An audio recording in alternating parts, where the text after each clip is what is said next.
Justice काजी फाइज ईसा के खिलाफ सदारती reference कलअदम करार। सदारती रेफरेंस के खिलाफ जस्टिस फाइज ईसा और दीगर की दरखास्तें मंजूर। सुप्रीम कोर्ट ने जस्टिस काजी फाइज को जारी शोकॉज पर अमल दरामद रोक दिया। सुप्रीम जुडिशल काउंसिल की कार्रवाई भी रोक दी गई। 7 जजेस ने मामला FBI को भेजने का फैसला दिया। 3 जजेस ने इख्तिलाफ किया।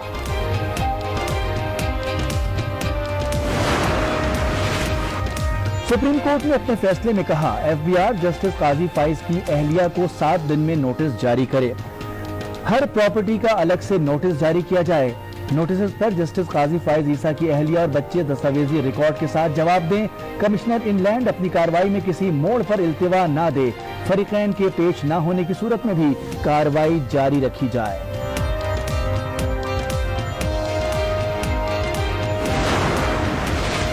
अदलिया के फैसले का एहतराम करते हैं, वुज़रा बयानबाजी ना करें। वज़ीर आज़म इमरान खान की पार्टी रहनुमाओं को हिदायत। PTI कोर कमेटी के इजलास में वज़ीर आज़म को जस्टिस काजी फाइज केस के फैसले पर ब्रीफिंग। कोर कमेटी को मुख्तसर फैसले के कानूनी नुकात से आगाह किया।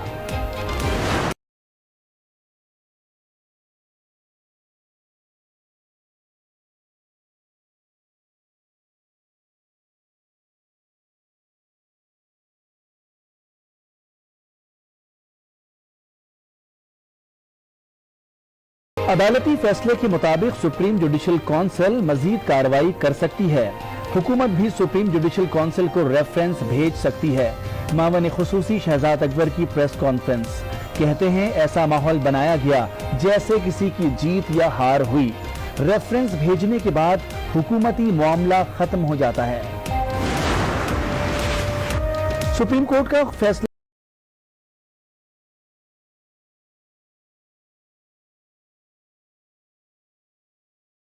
जस्टिस काजी फाइज ईसा के साथ हैं। सुप्रीम कोर्ट बार के सीनियर वकला की मीडिया से गुफ्तगू। फैसला हमारी जीत है, जस्टिस काजी फाइज ईसा के वकील मुनीर ए मलिक की गुफ्तगू। ये केस हार जीत का नहीं था। हुकूमती वकील फरोग नसीम का मुख्तसर तबसरा। इखलाकी तौर पर हर शख्स को जवाबदेह होना चाहिए। जज साहब की अहलिया को भी मनी ट्रेल देनी है। सदाकत अली अब्बासी की प्रोग्राम रूबरू में गुफ्तगू। मलिक अहमद खान ने कहा, जस्टिस फाइज ईसा की दरखास्त की बुनियाद यही थी कि कार्रवाई बदनीयती पर मबनी है। नबील गबोल कहते हैं, हुकूमत की नाअहली हमारे इदारों को बदनाम कर रही है। सिविल एविएशन ने मुल्क भर में बैनुल अक़वामी परवाजें बहाल कर दी। परवाजों को ऑपरेट करने के लिए CAA खुसूसी औकात जारी करेगा। परवाजों में कोरोना SOPs पर मुकम्मल अमल करवाया जाएगा। कराची समेत सिंध के 2 शहरों में शरपसंद अनासिर के रेंजर्स पर दस्ती बमों से हमले। घोटकी में रेंजर्स के 2 एहलकारों समेत 3 अफराद शहीद। 2 शहरी और 1 एहलकार जख्मी हुआ। कराची के इलाके लियाकताबाद में रेंजर्स पर हमले में शहरी जाँ बहक और 8 अफराद जख्मी हो गए। लाड़काना में रेंजर्स चौकी पर क्रैकर हमला, कोई नुकसान नहीं हुआ। गवर्नर सिंध का DG रेंजर्स को फोन। वजीर आला सिंध ने IG से रिपोर्ट तलब कर ली।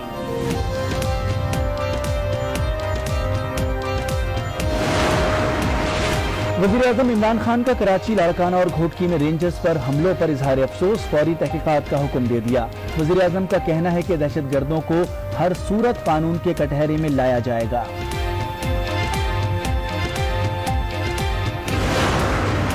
पाकिस्तान में कोरोना से मजीद 136 अफराद चल बसे। अमवात की मजमूई तादाद 3229 हो गई। सिंध में कोरोना मुतासरीन मजीद 49 मरीज इंतकाल कर गए।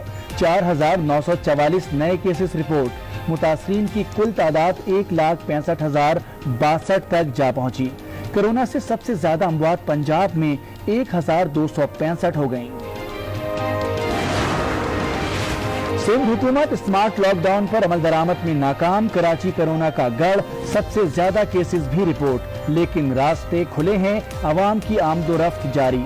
इंतजामिया और पुलिस कहीं नजर नहीं आ रही। शहरियों ने मास्क और समाजी दूरी की पाबंदी हवा में उड़ा दी। दुकानदारों ने भी SOPs की धज्जियां बिखेर दी। लाहौर, पेशावर और दीगर इलाकों में भी अवाम गैर संजीदा। लाहौर में सील शुदा इलाकों में भी SOPs पर अमल दरामद दिखाई नहीं देता। टाइगर फोर्स भी नजरों से ओझल। मकीन हुकूमती इमदाद के मुंतजिर। پشاور میں بھی سمارٹ لاک ڈاؤن مذاق بن گیا، پولیس اور انتظامیہ موقع سے غائب۔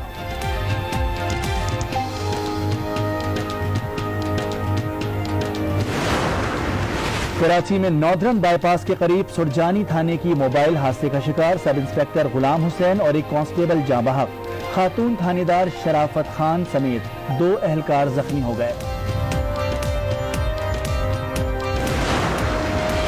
میٹروپولیٹن پولیس نے ڈاکٹر عمران فاروق کے قتل سے 2 روز قبل کی C C T V timeline جاری کر دی۔ محسن علی اور ساتھی محمد کامران کو ساتھ دیکھا گیا۔ محسن نے ایک دکان سے چاقو بھی خریدا۔ قتل سے قبل محسن علی کو عمران فاروق کے پیچھے جاتے ہوئے بھی دیکھا گیا۔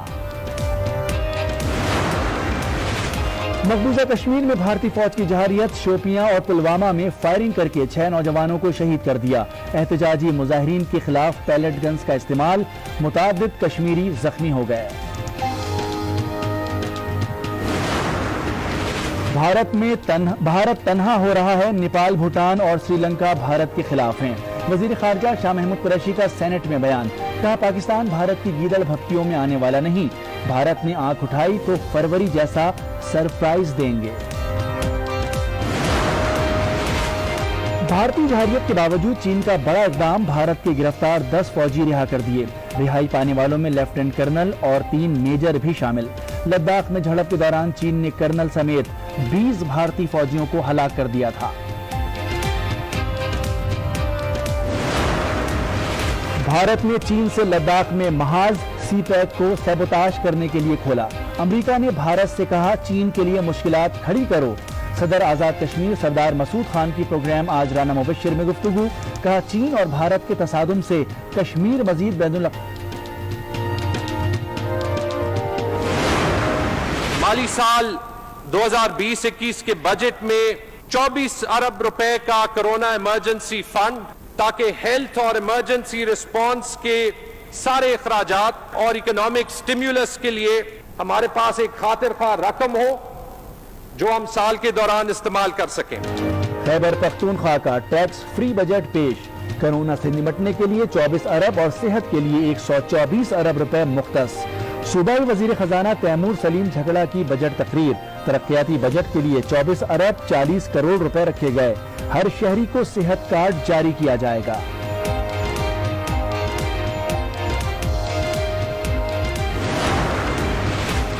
این ڈی ایم اے نے بڑے شہروں میں سیلاب کا خدشہ ظاہر کر دیا۔ چیئرمین این ڈی ایم اے کے مطابق مونسون کے دوران اربن فلڈنگ کا خطرہ ہے۔ کراچی، لاہور، گجرانوالہ، راولپنڈی اور حیدرآباد میں پیشگی اقدامات اٹھانے کی ہدایت۔ ملالہ یوسفزئی نے آکسفورڈ یونیورسٹی سے اپنی اعلیٰ تعلیم مکمل کر لی۔ ملالہ نے گھر والوں کے ساتھ کیک کاٹا۔ 22 سالہ ملالہ کو دنیا بھر سے مبارکبادیں موصول۔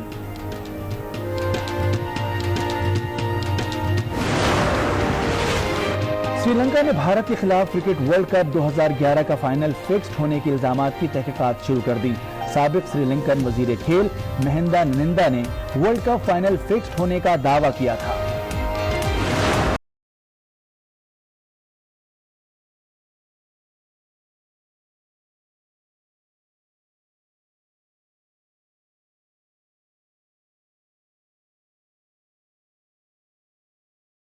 تین 0 سے ہرا دیا۔ فرینچ اسٹرائکر کریم بینزیما نے 2 گول کیے۔